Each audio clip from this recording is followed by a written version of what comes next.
In April 2018, the world of motorsport was shaken to its core. Porsche brought its Le Mans winning 919 hybrid to Spa, and it did the unthinkable. It shattered the Formula One lap record. This version of the 919 hybrid was given a new name, Evo. Freed from regulatory restrictions, a car built for endurance racing was transformed into a monster of absolute speed. The wing and diffuser were enlarged to extreme proportions, and together with massive side skirts, they generated staggering levels of downforce. Fuel flow limits were removed, and both the engine and hybrid systems were unleashed at full power, far beyond anything permitted in competition. The result was extraordinary. Neil Johnny went almost a full second faster than Lewis Hamilton's former pole time. His lap, 1 minute 41.77, was 12 seconds quicker than the best laps ever recorded in actual WEC races at Spa. Top speed reached 359.6 kilometers an hour. Later that same year, the tour continued at the Nürburgring. To mark the 35th anniversary of Stefan Beloff's legendary record in the Porsche 956, the 919 Evo set a new absolute lap record of the Nordschleife, 5 minutes 19.55, a time that remains unbeaten to this day. It felt as if someone simply refused to let the fastest hybrid race car in the world fade quietly into retirement. Few remember it today, but all of this was a tribute to that very moment half a century earlier.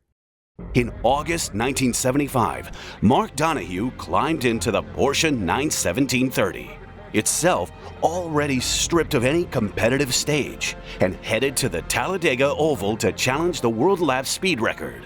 With all restrictions removed, the 12-cylinder turbocharged monster was pushed to insane boost levels, delivering more than 1,400 horsepower. The car was strengthened both aerodynamically and structurally, and even as a light drizzle began to hang over the track, Donohue kept his foot planted. The result was a world record 355.86 kilometers an hour. It was another expression of the very same idea, a refusal to let the greatest monster of its era simply disappear into the archives of history. The Porsche 917 is one of the greatest racing cars in history.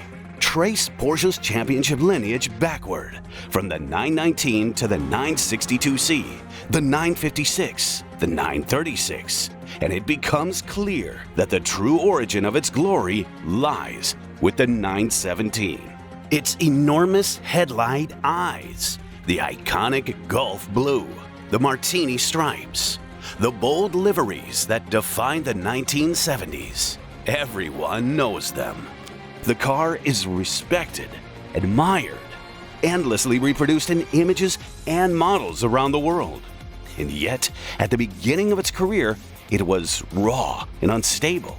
Few dared to climb behind the wheel of this brutal, rigid, roaring monster. A true fire-breathing racing machine, capable of breaking spines as easily as lap records. Only a madman or a prophet could have bet that the 917 would one day win the most prestigious and famous race in the world, the 24 Hours of Le Mans. Only a dreamer could have imagined its transformation into the most successful Porsche in history. Today, we will discover how this legend was born. We will travel back to the very beginning, to that first victory from which a story of greatness began. A story that would lead Porsche, decades later, to its most extraordinary records.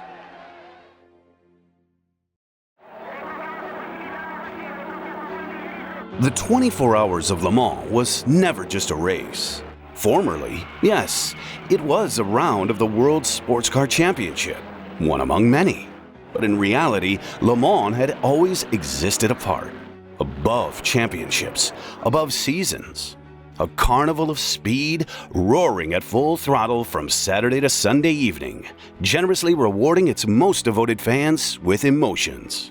For many, victory at Le Mans meant more than a championship title. It meant becoming part of a legend, leaving a permanent mark on the history of motorsport. Porsche understood from this very beginning, at a time when the company itself was barely on its feet. As early as 1950, Ferdinand Piëch approved the entry of two Porsche 356s, the company's very first production car, which had debuted just 2 years earlier. From a small automaker from Zuffenhausen, it was a risky, almost audacious decision. Why spend the last hard-earned money on motor racing when the company's own future was far from secure? But Ferdinand Piëch did not see racing as a whim. He saw it as a necessity. He understood that racing was not just about publicity. It was a laboratory, a place where hard work, mistakes, and victories were forged into experience that would later be used to improve production cars. Before the race debut, both prepared cars were damaged in a series of strange accidents. From what could be salvaged, a single Le Mans car was quite literally pieced together. It was a silver coupe made of lightweight aluminum alloy, powered by a highly tuned 1.1-liter engine. One car against the entire field. Rivals looked on in disbelief and smirked. Entering the 24 hours of Le Mans with just a single car seemed reckless, almost absurd. Yet Porsche, car number 46, not only survived all 24 hours, it claimed victory in its class, with an average speed of 118 kilometers per hour.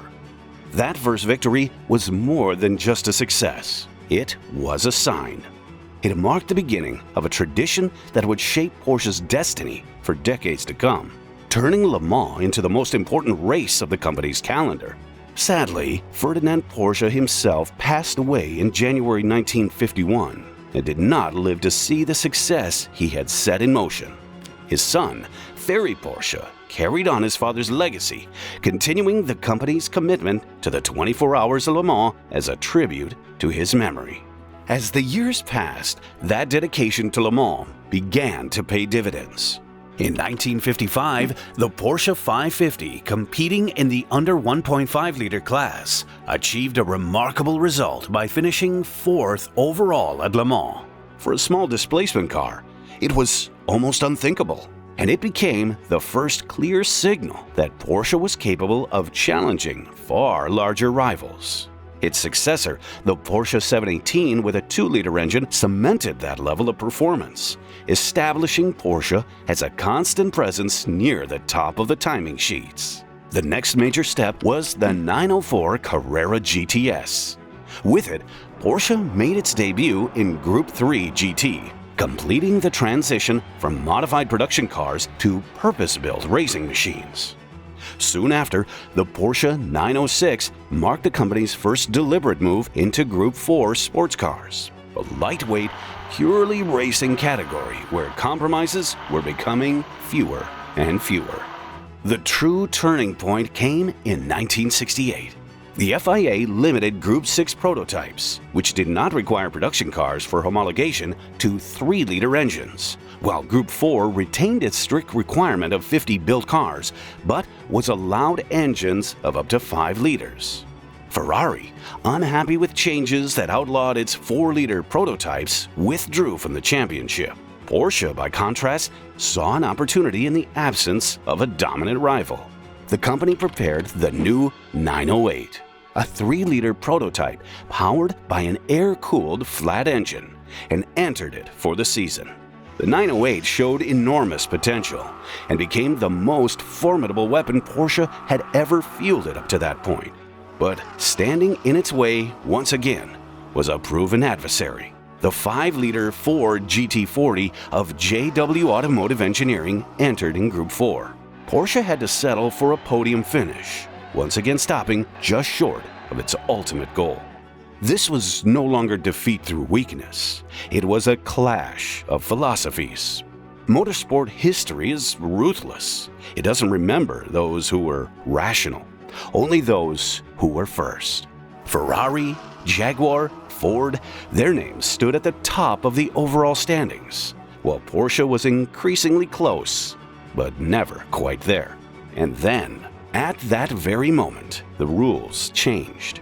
In March, the FIA unexpectedly lowered the minimum production requirement for homologating 5-liter sports cars from 50 to just 25 units, a decision that would spark Porsche's next great project for the 1969 season.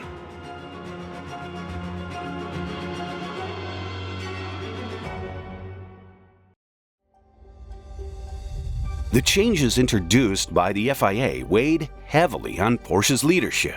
Lowering the homologation requirement from 50 to 25 cars significantly reduced the financial burden for a small company. But the risk remained enormous. In mid-1968, an official board meeting was convened. The strongest advocate for a completely new car was Ferdinand Piëch, the grandson of Ferdinand Porsche. Young, ambitious, and sharp-edged, he was already known for his uncompromising style. After being appointed head of development in 1964, he oversaw the creation of the mid-engine 906, 907, and 910 coupes, followed by the 3-liter prototype 908. Piëch had no patience for half measures, and he became the chief driving force behind a project that would later be known as the 917. The decision was made swiftly. Millions of Deutsche Marks were allocated to the development of the new car, and the timeline was set with brutal clarity.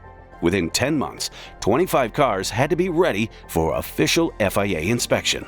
Together with Helmut Bott, the company's chief engineer coordinating all engineering departments, an unforgiving schedule was put in place. Responsibility for the 917's engine was entrusted to Hans Mezger, an engineering genius within Porsche. A graduate of the Stuttgart Technical Institute, he had already spent 13 years with the company, which had become his professional home. Mezger led a brilliant team of 12 specialists. There was no time to pursue an entirely new engine concept. The engineers chose the most direct path. 4 additional cylinders were added to the flat-8 engine of the 908. This decision gave birth to a 12-cylinder layout.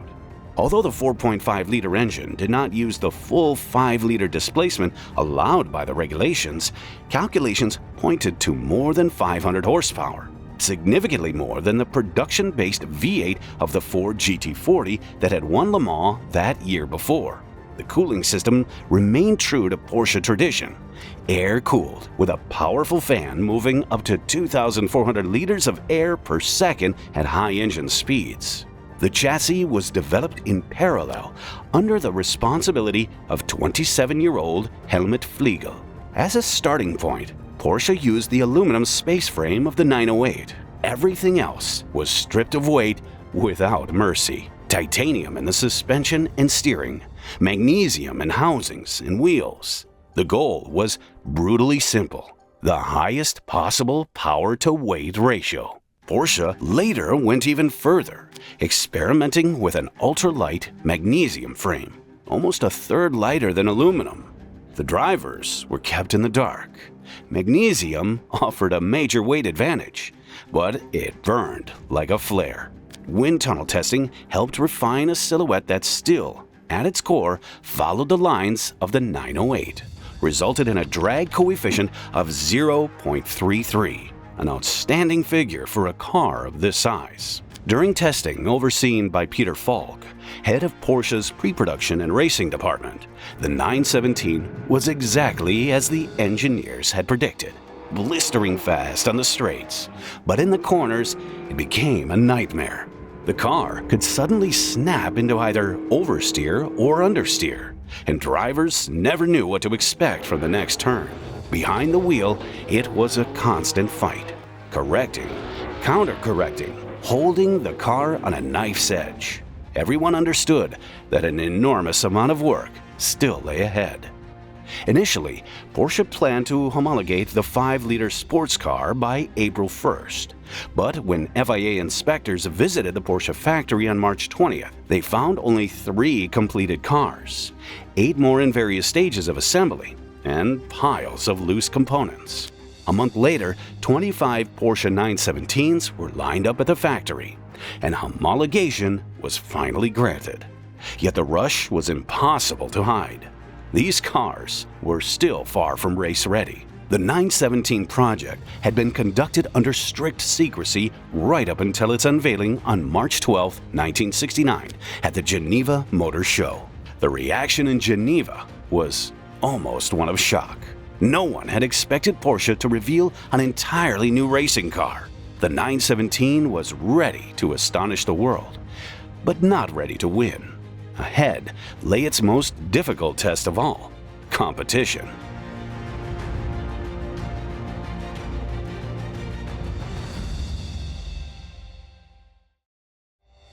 Ahead of the 1969 season, Porsche's drivers were unanimous. The 917 was simply too unstable, both in the corners and at high speed.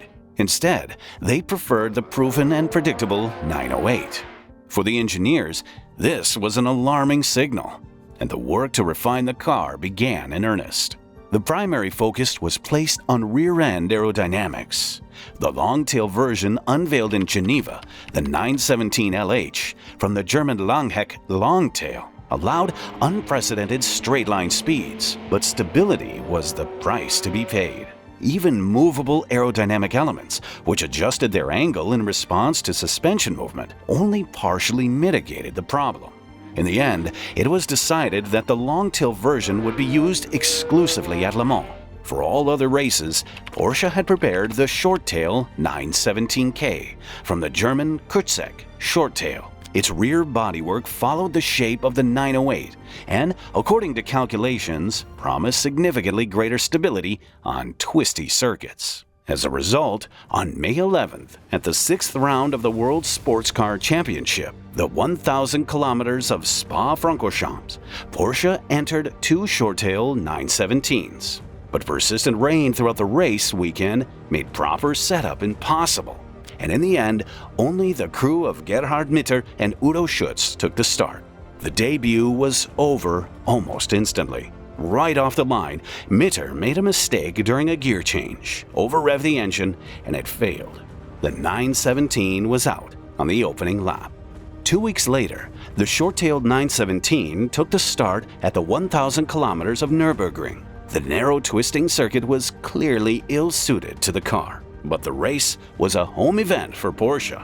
And with Le Mans approaching fast, there was simply no time to forego valuable race mileage. Yet, one by one, Porsche's factory drivers refused to climb into the still raw and unstable 917, once again opting for the proven 908. Left with few options, Porsche urgently called in David Piper and Frank Gardner from England. Given clear instructions, reach the finish at all costs, they drove with maximum caution and brought the car home in 8th place, securing the first finish in the 917's history. It was not an achievement, but proof of survival. There was no more time to find their footing. The next stop was the 24 hours of Le Mans.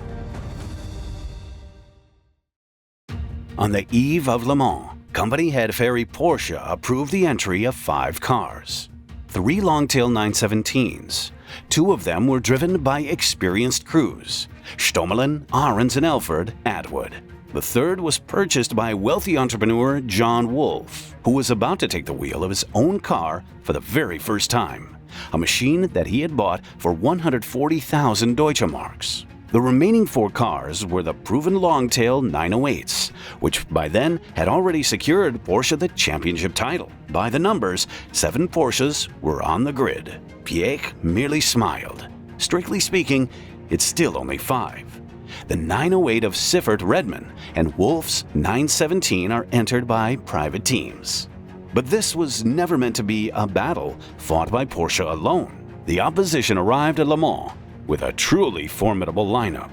After a 1-year absence, Ferrari returned with a Group 6 prototype, the 312P, powered by a 3-liter V12 derived from a Formula One engine. At the wheel were Formula One stars Chris Amon and Pedro Rodríguez. And Rodríguez was more than just fast.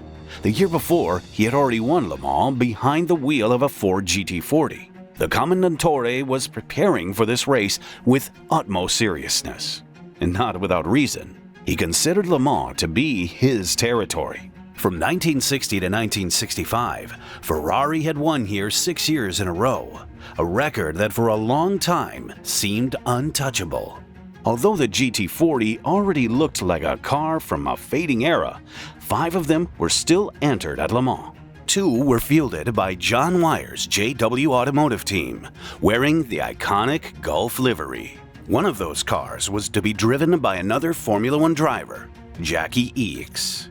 In qualifying, Stommelen beat the previous year's best time by more than 2 seconds and secured pole position. Elford set the second fastest time. The Porsche 917 immediately demonstrated its overwhelming superiority in straight-line speed. A troubling episode unfolded around the privately entered 917 of John Wolf. His co-driver, Digley Marlin, a driver with minimal experience, returned to the pits after just 1 lap.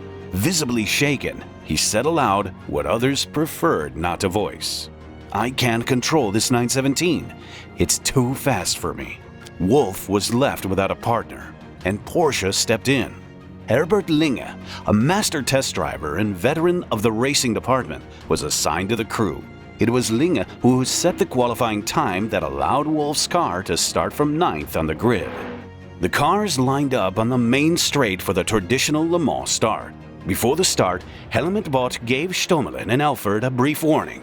"Take care of the clutch and the brakes. You'll be in the lead anyway." They nodded and immediately forgot every word. At 2 p.m., the flag dropped. The start straight erupted into chaos. Drivers sprinted to their cars, jumped in, took off, and fastened their seatbelts during the first racing lap. Only Jackie Ickx walked. It was his personal protest against the Le Mans-style start, too dangerous in his view. He calmly buckled up, then pulled away last. Stommelen was the first to reach the Dunlop curve.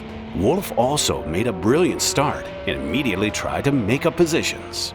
He pushed to gain time on the opening lap, and it cost him his life. On the exit of the fast Maison Blanche section, taken by the leaders at around 240 kilometers an hour, his 917 left the road and slammed into the barriers. Too fast, too early. Unbelted, Wolf was thrown from the car as it spun. The impact tore the car apart. Rolf Stommelen was the first to arrive at the scene on the second lap. The entire track was littered with debris and covered in white fire extinguisher foam. John Wolf was airlifted away by helicopter, but he was already dead. The accident once again raised a troubling question. Should machines as complex and extreme as the Porsche 917 be sold to private owners at all? Stommelen continued to lead, heading a column of 5 Porsches. But by the first pit stops, an oil leak from the transmission forced a lengthy stop. As night fell, clutch problems followed. The replacement took nearly 3 hours and dropped the car far down the order. Later, this 917 retired from the race. Amid the chaos, the Alfred Ahrens crew in the last remaining 917 continued to lead. It seemed Porsche might still snatch victory after all. But 4 hours from the finish, the clutch began to slip. A welded joint to the casing cracked, and the final 917 was out. The lead passed to the 908 of Linz Kausen. 4 laps behind ran the Ford of Ickx Oliver.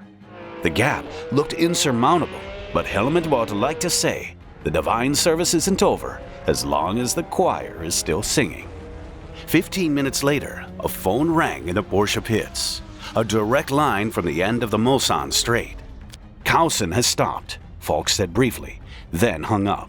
Piëch and Bott instantly checked the lap charts. Hans Herrmann's 908 was now on the same lap as the leading Ford. What do we have to lose, they decided, and showed Herrmann's Porsche's rarest signal, green. Herrmann began to attack, sparing neither the car nor himself. Lap after lap, 339, 342, 340. The Ford replied more slowly, 343, 345, 346. By the closing stages, the gap had been cut to just 10 seconds. Jackie Ickx understood one thing clearly. On the Mulsanne straight, the Porsche would pass him anyway. And so, he took a risk. On the final lap, he deliberately let Herrmann go at the beginning of the straight, feigning a lack of power. Then he tucked into the slipstream, and just before the end of the 5-kilometer stretch, he struck back, retaking the lead. Piëch held on and crossed the finish line first, by just 3 seconds, with almost nothing left in the fuel tank. It was his first victory at Le Mans, the beginning of a legend that would later earn him the title, Mr. Le Mans. And one more detail worthy of history. Piëch and Oliver won in GT40 chassis number 1075, nicknamed the Old Lady, the very same car that had won the race the year before.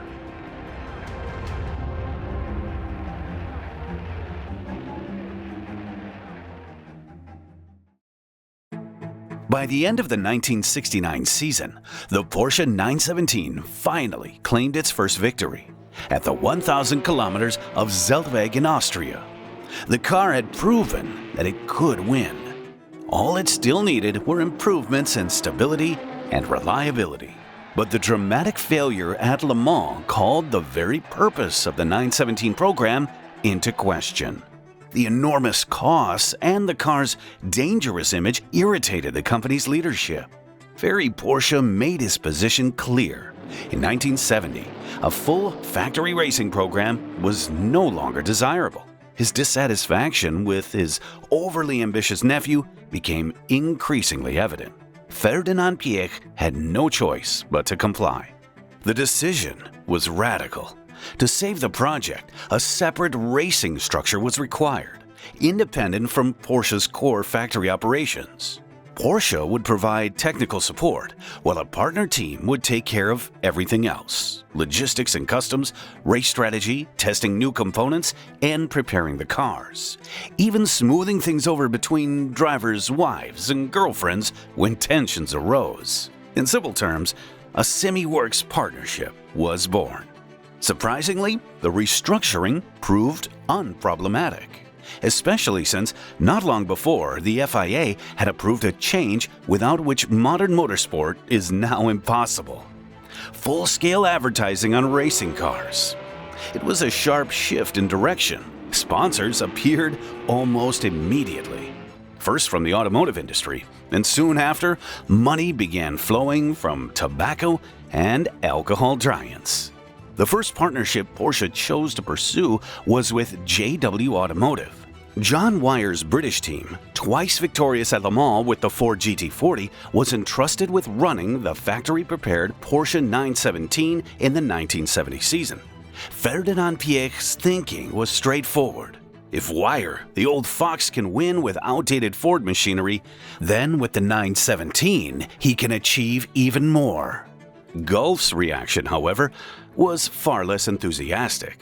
Supporting Ford had been simple. Ford cars were sold worldwide, and the advertising message worked directly. Porsche, by contrast, looked like a dwarf beside Ford, a European manufacturer without Gulf's global fuel distribution. There was a very real risk that part of the marketing budget would be wasted. But there was another argument.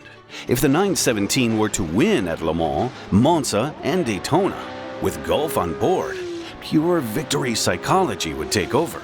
It wouldn't matter what car you drove. If the winner ran on Gulf fuel, then your own car would feel faster. In the end, Gulf signed on as well. The cars were officially entered as the Gulf Porsche 917. Just weeks after the partnership with John Wyer was announced, another surprise followed. The second Porsche team would appear in 1970. Porsche Salzburg, owned by the Piëch family. Louise Piëch, Ferdinand Piëch's mother and Ferry Porsche's sister, had repeatedly proven her business acumen by building the Salzburg operation into Europe's largest automotive dealership. Without a title sponsor and financing the project from its own resources, the Austrian team would enter its 917s and 908s in Austria's national colors, red and white, under the name Porsche Salzburg. Naturally, this caused irritation within the Porsche family itself, as well as among John Wyer and the public. Ferdinand Piëch reacted with characteristic calm. It's better to hold 4 trump cards than 2. For the 1970 season, proven Porsche drivers Hans Herrmann and Dick Atwood returned to the wheel of the 917. At John Wyer's team, the key figures were Joe Siffert and Pedro Rodríguez. Fast, aggressive, and impeccably precise. During joint testing, Wyer was convinced that the car was a sleeping giant, a future winner. And they were confident they could wake it. Together with Porsche engineers, John Wyer's team carried out extensive work to resolve the 917's teething problems. As expected, the short-tail version became the foundation. The rear bodywork was completely reworked, downforce increased, movable aerodynamic elements were abandoned, and the philosophy of pure top speed gave way to stability and predictability.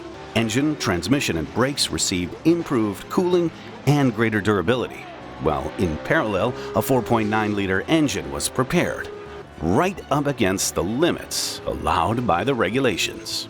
The 917 no longer tried to be extreme. Now it was ready to be fast for an entire race.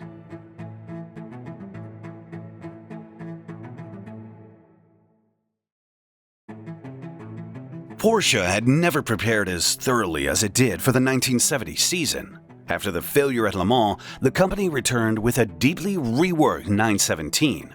But the main challenger now was no longer regulations or engineering. Standing on the other side was Enzo Ferrari. In the preceding years, Ferrari had endured serious financial difficulties. But in 1969, the situation changed dramatically. Fiat acquired a controlling stake in the company, taking over road car production and securing financial stability. The racing division, however, remained fully under the control of the Commendatore. And Enzo finally gained what he had long lacked: stable funding and the freedom to focus entirely on racing. The response came immediately. Enzo instructed Mauro Forghieri to urgently build 25 examples of the Ferrari 512S, a 5-liter weapon designed for one purpose only: to fight Porsche. And for this weapon, he assembled driver lineups that would make any team boss turn green with envy: Dan Gurney, Mario Andretti, and Jackie Eakes. The season's opening round immediately turned into an open duel between Porsche and Ferrari. The new Ferrari 512S was genuinely fast, but at Daytona, it was the John Wyer-run 917s that finished first and second, sending a clear message: Ferrari speed was not yet a verdict. Sebring proved far harsher. The punishing former airfield circuit once again exposed the 917's weaknesses. Overheating and the brutal concrete slabs prevented Porsche from converting speed into victory. And this time, Ferrari took full advantage. But it would be the last reminder of those flaws. From that point on, Porsche's winning march began. In torrential rain at Brands Hatch, Pedro Rodríguez delivered a masterclass, proving that the 917 was dangerous not only on the straights. At Monza, Ferrari's home ground, the 917 made its debut with the new 4.9-liter engine. Despite that car's retirement, Rodríguez was once again unstoppable. Under the pressure of the Tifosi, he held off the charge of 3 Ferraris. On the twisting Sicilian roads of the Targa Florio, the raw power of the 917 proved excessive. Here, weight and agility mattered most, and the lighter 908s claimed the top positions, showing that Porsche knew how to choose the right weapon. Spa, the fastest circuit in Europe, became the perfect stage for the 917. Porsche firmly cemented its reputation as an absolute monster of speed. At the Nordschleife, the nimble 908s prevailed once again. And the 917? The 917 waited patiently for its moment of glory. On June 13, 1970, 51 cars lined up at an angle along the Le Mans starting straight. Silence before the storm. Ferrari went into battle with a full army. 11 512S's against 7 Porsche 917s. Old Enzo Ferrari was not giving up. He never did. Pole position was taken by the long-tail 917 of Porsche Salzburg, driven by Vic Elford. The LH version was more than 60 centimeters longer than the 917K and came tantalizingly close to the magical 400 kilometers an hour mark on the straights. But the forecast rain threatened to reshuffle the deck. Ferrari lacked the outright speed of the long-tail 917s, yet proved quicker than the short-tail 917Ks. Nino Vaccarella caused a sensation by qualifying second. The JW Automotive Engineering cars took third and fifth, with Arturo Mertzario's Ferrari wedged between them. The second long-tail 917, entered by the private Martini Racing team, qualified only 12th, but made history, not with its lap time, but with its appearance. A dark blue body covered in green floral patterns, created by Stuttgart designers under Anatoly Lapin. Conservative voices within Porsche were irritated by the hippie car. Yet, the Flower Power 917 became a perfect reflection of the late 1960s spirit. The slowest of the 917s was the Porsche Salzburg entry of Hans Herrmann and Dick Atwood, starting only 15th after brake problems in qualifying. Ahrens and Elford surged into the lead, joined by the two Gulf cars, Siffert Redman and Rodríguez Kinnunen. The rain arrived early and stayed for good.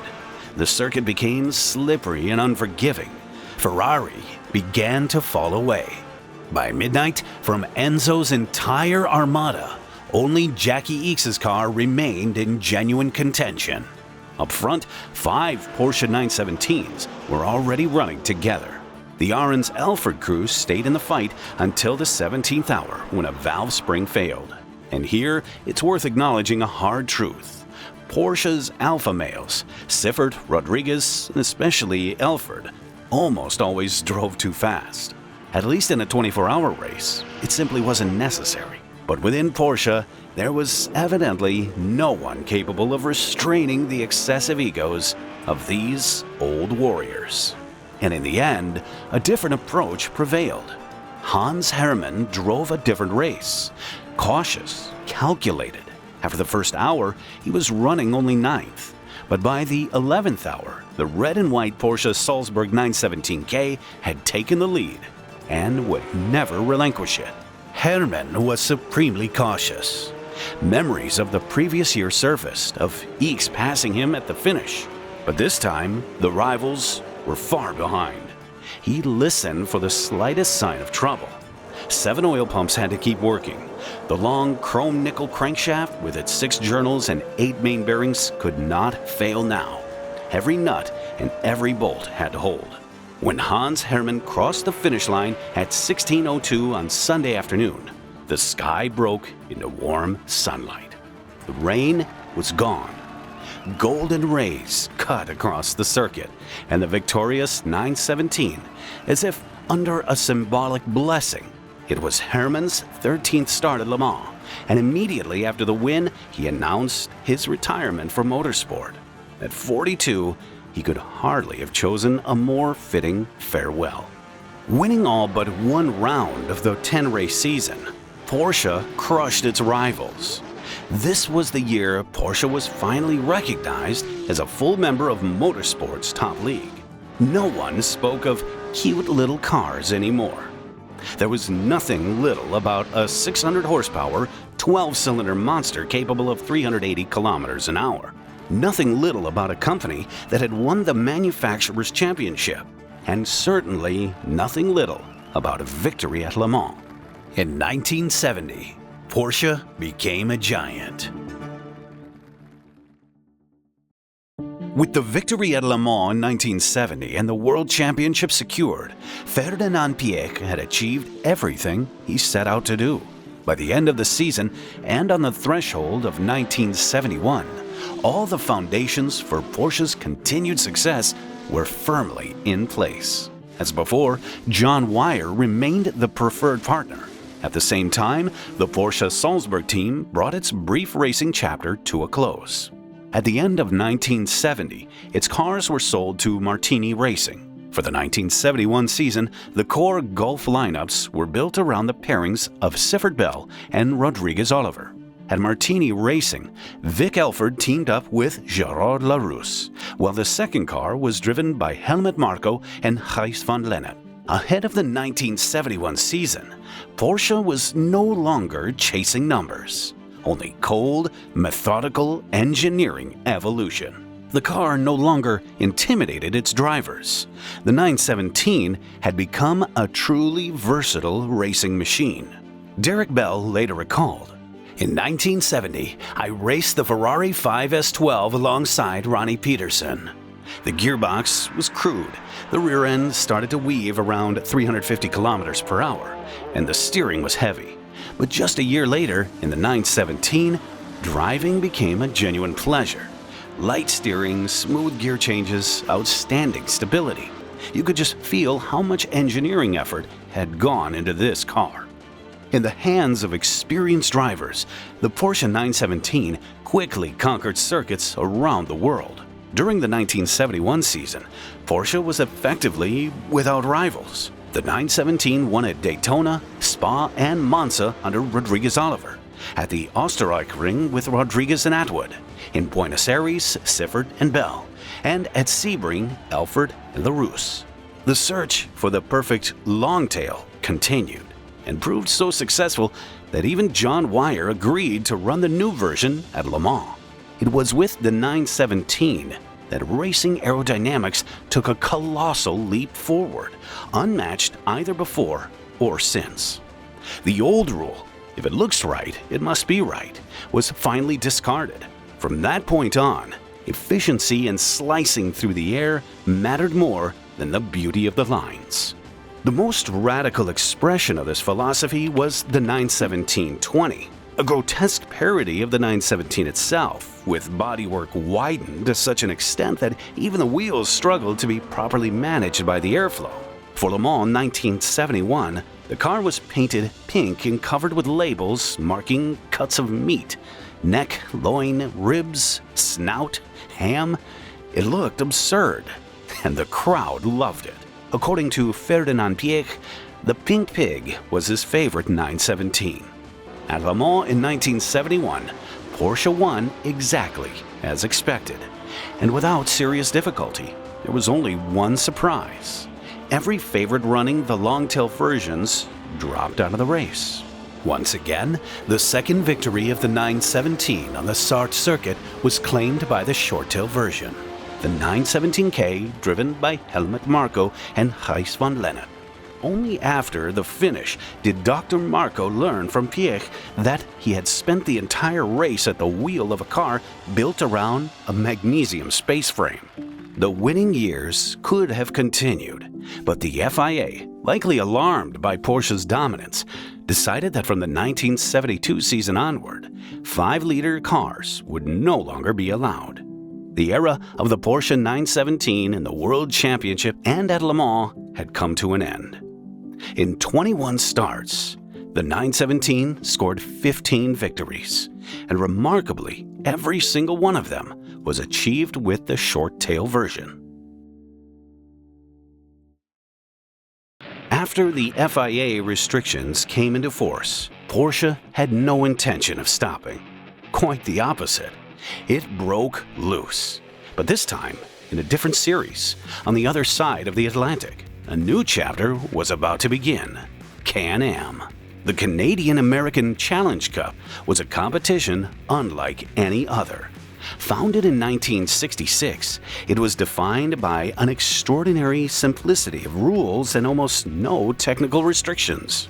In practice, everything was allowed, as long as it had 4 wheels and could survive the distance. That freedom gave rise to an unprecedented variety of aerodynamic concepts and engines of extreme power, ultimately shaping the legendary Group 7 era, the absolute peak of technical radicalism in motorsport history. A full-scale program was launched. Developed specifically for the American series, the Porsche 917-10 marked a decisive shift. Experience gained in 1969 and 1971 had made one thing unmistakably clear: the naturally aspirated 5-liter 917 engine could not match the power of the 7 and 8-liter American V8s. The answer was turbocharging. Each cylinder bank received its own KKK turbocharger, pushing maximum output to around 900 horsepower. The basic chassis architecture was retained, but the tubes of the space frame were made from magnesium alloy to reduce weight. To cope with the surge in power, the car gained a massive rear wing, while the front end was radically reshaped to increase downforce and aerodynamic stability. Thus, the Porsche 917 evolved to meet the demands of the American Championship. The objective was clear: to end the dominance of McLaren, which had ruled Can-Am for 5 consecutive seasons. And it succeeded, though not immediately. The early races were plagued by technical issues, but by the 7th round, Penske Racing driver George Follmer claimed victory, unmistakably revealing the car's true potential.